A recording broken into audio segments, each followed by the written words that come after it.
नमस्कार मंडळी, MPSC review या चॅनेलवरती आपलं सगळ्यांचं स्वागत आहे. आज आपण भारतातील दुसरी सर्वात मोठी आणि द्वीपकल्पीय पठारावरील सर्वात मोठी नदी तिची माहिती घेणार आहोत. ही नदी महाराष्ट्रातील ही लांबीने सर्वात मोठी नदी आहे. ही नदी आहे गोदावरी नदी. गोदावरी नदीची लांबी भारतामध्ये 1465 किलोमीटर असून महाराष्ट्रात या नदीची लांबी 668 किलोमीटर एवढी आहे. गोदावरी नदीचे खोरे महाराष्ट्र, आंध्र प्रदेश, मध्य प्रदेश, ओडिसा, छत्तीसगड, तेलंगणा या राज्यांमध्ये आहे. यातील खोऱ्याचे क्षेत्रफळ हे महाराष्ट्रात सर्वाधिक 49% एवढं आहे. गोदावरी नदीचा जर आपण प्रवाहाची एकंदर माहिती घेतली तर गोदावरी नदी ही पूर्ववाहिनी नदी आहे. पूर्वेकडे तिचा प्रवास उगमानंतर चालू होतो. या नदीचा उगम ब्रह्मगिरी डोंगर जे त्र्यंबकेश्वर नाशिक जिल्ह्यामध्ये आहे महाराष्ट्रात होतो. त्यानंतर ही नदी वाहत जाऊन पुढे तेलंगणामध्ये जाते व पुन्हा महाराष्ट्रात येते आणि पुन्हा तिचा प्रवाह हा थोड्या काळासाठी छत्तीसगड आणि येथे छत्तीसगड महाराष्ट्राची बॉर्डर आहे, इंद्रावती नदीमुळे तयार होते आणि इथे छत्तीसगड आणि तेलंगणा यांची बॉर्डर गोदावरी नदीमुळे तयार होते. त्यानंतर या नदीचा प्रवाह तेलंगणा, आंध्र प्रदेश असा होऊन ती पुढे 2 वितरिकांमध्ये डिस्ट्रीब्यूट होते आणि त्या 2 वितरिका आहेत गौतमी गोदावरी आणि वशिष्ठी गोदावरी. नंतर ती पुढे बंगालच्या उपसागराला जाऊन मिळते. बंगालचा उपसागर.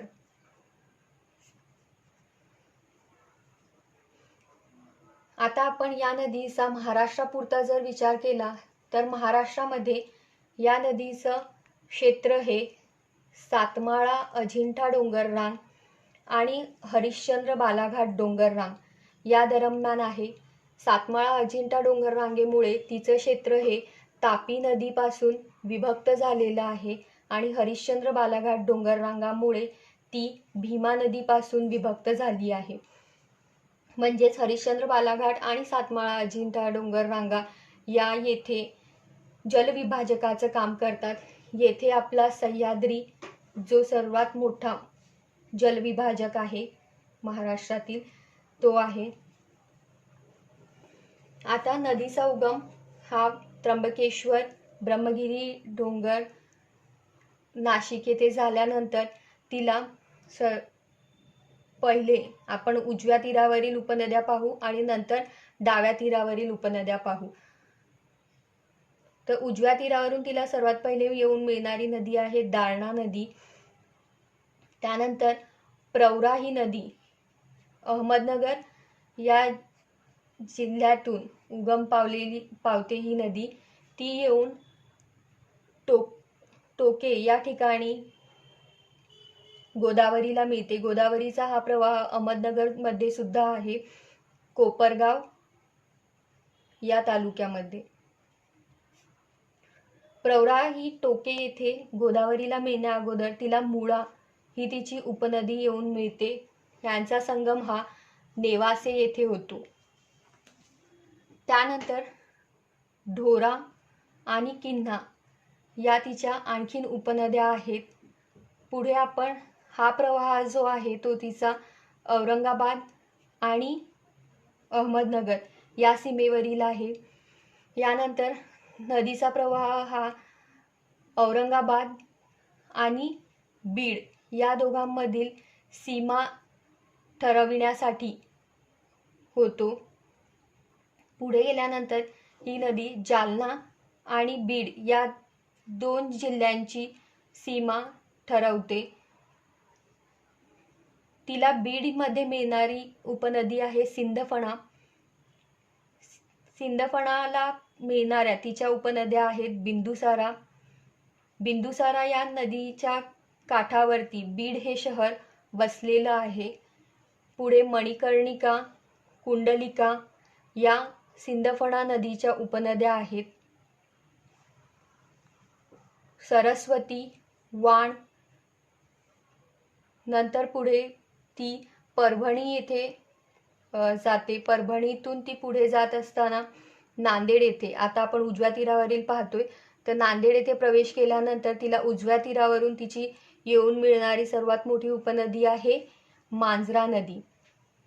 मांजरा नदीचा उगम हा बालाघाट डोंगररांग येथेच मांजरा पठार देखील आहे.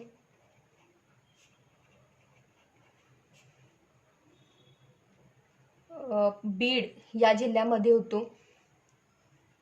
त्यानंतर मांजरा नदीला उस्मानाबाद येथून वाहत येणारी तावरजा ही नदी मिळते. तेरणा ही देखील मांजरा नदीची उपनदी आहे. मांजरा ही नदी लातूर येथून कर्नाटकात प्रवेश करते. हे लातूर आणि कर्नाटक यामधील सीमा मी डॉटेड लाईन्सने दाखवले आहेत. कर्नाटकात प्रवेश केल्यानंतर ती पुन्हा तेलंगणा येथे प्रवेश करते.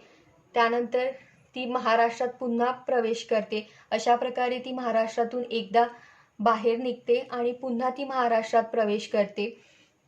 महाराष्ट्रात प्रवेश केल्यानंतर तिला येऊन मिळणारी उपनद्या आहेत लेंडी आणि मन्याड. या तिच्या डाव्या तीरावरील उपनद्या आहेत. आता नदीचा प्रवाह हा बघा असा पूर्वेकडे आहे सुरुवातीला, त्यानंतर ती नदी उत्तरेकडे वाहू लागते. उत्तर दिशेला असा तिचा प्रवाह चालू झालाय. तर मग आपण ज्या दिशेने तोंड करून आहोत त्याच दिशेने तिची डावी बाजू ही राहील आणि उजवी बाजू ही राहील. म्हणजे डाव्या तीरावरील मन्याड आणि लेंडी या तिच्या उपनद्या आहेत. ती धर्माबाद हा नांदेड येथील एक तालुका आहे. तेथे गोदावरी नदीला मिळते. पुढे ती तेलंगणा राज्यामध्ये प्रवेश करते आणि येथे तिच्या उजव्या तीरावरील उपनद्या झाल्यात. आता मी डाव्या तीरावरील उपनद्या सांगते. डाव्या तीरावरती तिला सर्वात पहिले येऊन मिळणारी उपनदी आहे बाणगंगा. बाणगंगानंतर तिला कादवा नावाची नदी येऊन मिळते. कादवा ही नदी नांदूर मधमेश्वर येथे मिळते. नांदूर मधमेश्वर आता सध्या चर्चेत सुद्धा आहे, कारण हे महाराष्ट्रातील पहिलं रामसर ठिकाण ठरलेलं आहे. आणि आता ह्याच्यानंतर 37 रामसर साईट आपल्या भारतामध्ये झालेल्या आहेत. त्यानंतर कादवा मिळाल्यानंतर तिला पुढे येऊन मिळणारी नदी आहे शिवना. ही तिला शिवना, खाम, येळगंगा या नद्या तिला औरंगाबाद जिल्ह्यामध्ये येऊन मिळतात. पुढे गुल्हाटी नावाची नदी, तिची उपनदी ही तिला जालना जिल्ह्यामध्ये मिळते. पुढे वाहत आल्यानंतर तिला पूर्णा ही तिची डाव्या तीरावरील उपनदी येऊन मिळते. त्या अगोदर पूर्णेला दूधगंगा नावाची नदी येऊन मिळते. पूर्णेवरती येळदरा धरण आणि सिद्धेश्वर धरण आहे. येळदरा आणि सिद्धेश्वर हे पूर्णा नदी हिंगोली आणि परभणी यांच्या सीमेवर वाहते. तेथेच ही धरणं आहेत. पुढे आल्यानंतर नांदेडमध्ये तिला कोणती डाव्या तीराची मोठी उपनदी नाहीये. आता आपण तिच्या विदर्भातील उपनद्या पाहूयात. तर तिला बुलढाणा येथून उगम पावणारी पैनगंगा ही नदी डाव्या तीरावर येऊन मिळते. पैनगंगेच्या त्या अगोदर आपण उपनद्या पाहून घेऊयात. पैनगंगेला पूस, अडाण, वाघाडी, खुनी, विदर्भा या उपनद्या आहेत. अडाण या नदीची उपनदी अरुणावती ही आहे. पुढे पैनगंगा नदी ही जुगाद या ठिकाणी, हे चंद्रपूर आणि यवतमाळ याच्या या दोन जिल्ह्यांच्या मधील ठिकाण आहे सीमेवरील जुगार. येथे येऊन मिळते वर्धा नदीला. वर्धा ही नदी वर्धा आणि यवतमाळ आणि अमरावती यांच्या किनाऱ्यावरून वाहत असते. त्यावेळेस तिला डाव्या आणि या बाजूच्या आहेत तिच्या उजव्या तीरावरील उपनद्या. डाव्या तीरावरून तिला बेंबळा, रामगंगा, निरगुडा या नद्या येऊन मिळतात आणि उजव्या तीरावरील वर्धेच्या उपनद्या आहेत बावळी, यशोदा, वेणा. यांच्या संगमानंतर पुढे वर्धा या नावाने तिचा प्रवाह सुरू होतो. इराई ही तिची चंद्रपूर मधून वाहत येऊन तिला मिळणारी उपनदी आहे, डाव्या तीरावरून मिळणारी उपनदी. त्यानंतर ही नदी शिवनी या ठिकाणी वैनगंगा या नदीला मिळते.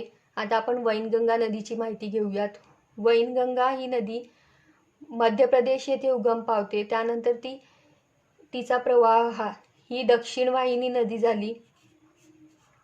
तिचा प्रवाह हा वरून उत्तरेकडून दक्षिणेकडे अशा रीतीने होतोय, तर अशा नदीला आपण दक्षिण वाहिनी नदी असे म्हणणार. आणि ज्या नदीचा प्रवाह हा पूर्व दिशेने होतो ती पूर्व वाहिनी नदी झाली. जिचा प्रवाह हा पश्चिम दिशेकडे होतो ती पश्चिम वाहिनी नदी. आणि दक्षिणेकडून उत्तरेकडे वाहणारी नदी ही उत्तर वाहिनी नदी झाली. तर वैनगंगा ही दक्षिण वाहिनी नदी आहे. ती वाहत असताना तिला डाव्या तीरावरून बावनथडी, सूर आणि कन्हान ही नदी येऊन मिळते. कन्हान या नदीला त्या अगोदर पेंच ही नदी आणि नाग ही नदी मिळते. नाग या नदी किनारीच किंवा काठावर नागपूर हे शहर वसलेलं आहे. तिच्या उजव्या तीरावरील उपनद्या आहेत चुलबंद, गाढवी, खोब्रागडी, कंठावी आणि ही अंधारी डाव्या तीरावरील उपनदी आहे. वैनगंगा नंतर शिवनी या ठिकाणी वर्धा नदीला मिळते. यांचा संगम झाल्यानंतर ती पुढे प्राणहिता या नावाने प्रवाहित होते आणि निग्राम या ठिकाणी सिरोंचा तालुक्यामध्ये आहे, गडचिरोली या ठिकाणी ती गोदावरी या नदीला मिळते. कंठावी नदीच्या किनारी गडचिरोली हे शहर वसलेलं आहे. आता तिच्या गोदावरीच्या डाव्या तीरावरील आणखीन एक उपनदी आहे इंद्रावती. इंद्रावती नदी तिचा उगम हा ओडिशा राज्यामध्ये होतो.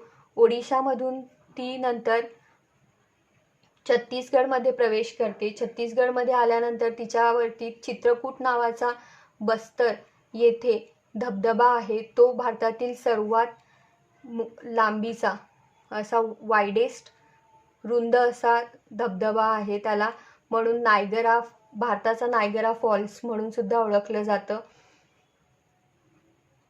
आणि त्यानंतर इंद्रावती नदी ही महाराष्ट्र आणि छत्तीसगड सीमेवरती वाहते आणि ती सोमनूर या ठिकाणी गोदावरीला मिळते. त्या अगोदर तिची कोठारी, निब्रा आणि पर्लकोटा या उपनद्या आहेत. निब्रा आणि पर्लकोटा यांचा पहिले संगम होतो, मग ती पुढे निब्रा या नावाने नदी प्रवाहित होते. त्यानंतर ती कोठारी या नदीला येऊन मिळते. अशा प्रकारे तिच्या डाव्या तीरावरील नद्या झालेल्या आहेत. त्यानंतर अजून एक लक्षात ठेवण्यासारखी आहे, ती आहे शबरी नदी. ती आंध्र प्रदेश येथे गोदावरीला मिळते. अशा प्रकारे तिच्या उपनद्या झालेल्या आहेत. आता मी तुम्हाला तिच्यावरील डॅम्स किंवा धरणं यांची माहिती सांगणार आहे. गोदावरी नदीवरती तिच्या उगमाच्या थोडा पुढे गंगापूर हे धरण आहे. त्यानंतर पैठण या ठिकाणी जायकवाडी प्रकल्प आहे आणि त्याच्याच जलाशयाला आपण नाथसागर म्हणून ओळखतो. प्रवरा या नदीवर भंडारदरा धरण आहे. त्यालाच आर्थर लेक किंवा विल्सन रिझर्वायर जलाशय म्हणून ओळखलं जातं. त्यानंतर गोदावरीवरती तेलंगणामध्ये श्रीराम सागर हा प्रकल्प आहे. तेलंगणामध्येच एल्लमपल्ली नावाचा प्रकल्प देखील गोदावरीवरती आहे. आंध्र प्रदेशमध्ये पोलावरम हा प्रकल्प आहे. आणि राजमहेंद्री या ठिकाणी जिथे गोदावरी 2 वितरिकांमध्ये विभाजित होते, तिच्यावरती धवलेश्वर प्रकल्प आहे. त्यालाच आर्थर कार्टर प्रकल्प सुद्धा म्हणतात. या ठिकाणी आर्थर कार्टर प्रकल्प किंवा धवलेश्वर प्रकल्प म्हणून तो ओळखला जातो.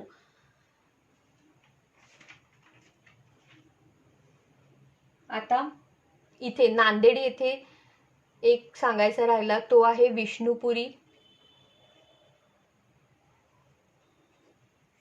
विष्णुपुरी प्रकल्प.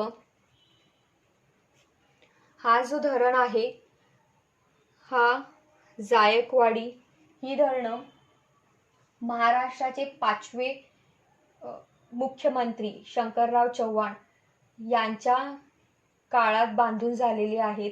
महाराष्ट्राचे हे शंकरराव चव्हाण यांचा जलसंस्कृतीचे जनक म्हणून देखील उल्लेख केला जातो. त्यांच्या काळात 31 धरणांची निर्मिती महाराष्ट्रात झाली होती. तर ही माहिती देखील लक्षात ठेवा, कारण शंकरराव चव्हाण यांचं हे जन्मशताब्दी वर्ष आहे. अशा प्रकारे गोदावरी नदी आपली येथे पूर्ण झालेली आहे. आणि एक बाब लक्षात ठेवायची की गोदावरी ही महाराष्ट्राच्या 8 जिल्ह्यांमधून वाहते. त्यांना मी इथे लिहिलेले आहेत. एक आहे नाशिक, अहमदनगर, औरंगाबाद, बीड, जालना, परभणी, नांदेड आणि गडचिरोली या 8 जिल्ह्यांमधून तिचा मुख्य प्रवाह आहे. बाकी इतर जे जिल्हे आहेत बुलढाणा, वाशिम, हिंगोली हे तिच्या खोरे क्षेत्रामध्ये येतात आणि तिच्या उपनद्यांच्या किनारी आहेत. थँक्यू. जर व्हिडिओ आवडला असेल तर व्हिडिओला लाईक, शेअर, कमेंट आणि सबस्क्राईब करा.